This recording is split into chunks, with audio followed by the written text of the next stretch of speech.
Sering kesiangan sholat subuh. Mungkin ini penyebabnya. Check out video ini.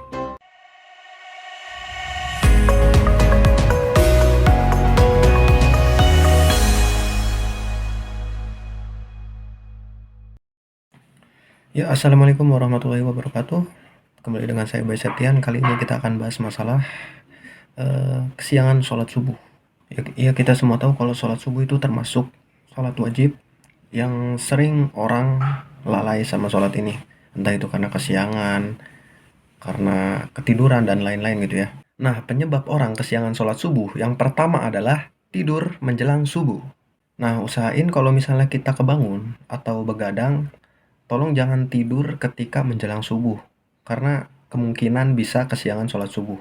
Itu yang pertama. Dan penyebab orang kesiangan sholat subuh selanjutnya adalah kualitas tidur kurang. Kalau kualitas tidur kita kurang, otomatis kita akan males buat bangun sholat subuh, dan akhirnya tidur lagi. Jadi sholat subuhnya kesiangan, malah kebablasan. Terus gimana cara ningkatin kualitas tidur? Kalau mau tidur tuh matiin lampu. Sebenarnya kalau kita tidur kan kesadaran kita hilang, terus badan kita difokusin buat benerin sel-sel yang mesti diganti. Nah, ketika kita tidur dalam kondisi gelap, itu akan ngerangsang hormon yang namanya melatonin, ya kalau nggak salah ya. Alhasil tidur kita jadi lebih nyenyak. Sebaliknya, kalau kita tidur dalam kondisi terang, itu tubuh akan ngerespon cahaya, terus ngehambat si melatonin ini, yang nanti akan ngaruh ke kualitas tidur kita. Ujung-ujungnya bisa gampang kena ketindihan atau erep-erep. Erep-erep itu kan kondisi dimana kita bangun tapi nggak bisa gerak ya. Katanya sih gitu, tapi saya belum pernah ngerasain. Jadi ketindihan tuh kayak kita bangun di tengah fase tidur.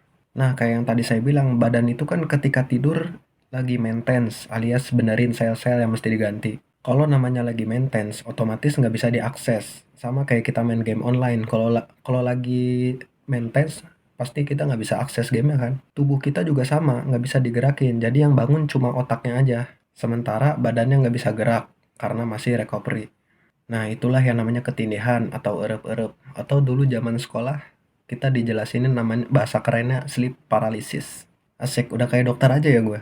Bohong, ini mah cuma ngulang pelajaran waktu sekolah dulu aja. BTW gue senang banget pelajaran biologi. Serius. Oke, itu yang kedua. Dan penyebab orang sholat subuh kesiangan itu yang terakhir adalah alarm terlalu dekat. Lah, masa sih, Bay?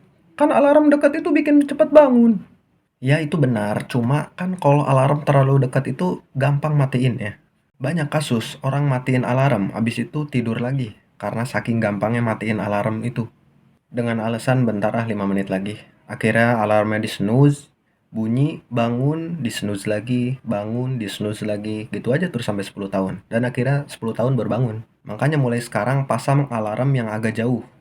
Terus pokoknya yang ada usaha lah buat matiinnya.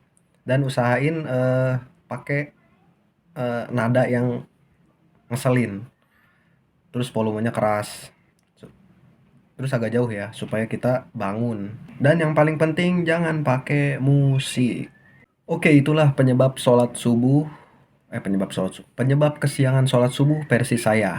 Kalau misalnya teman-teman mau sharing pengalaman teman-teman tentang kesiangan sholat subuh ini, boleh komen di bawah. Siapa tahu ada yang ngikutin sarannya ya, dan jadi amal jariah. Oke, thank you karena udah nonton video saya. Assalamualaikum warahmatullahi wabarakatuh.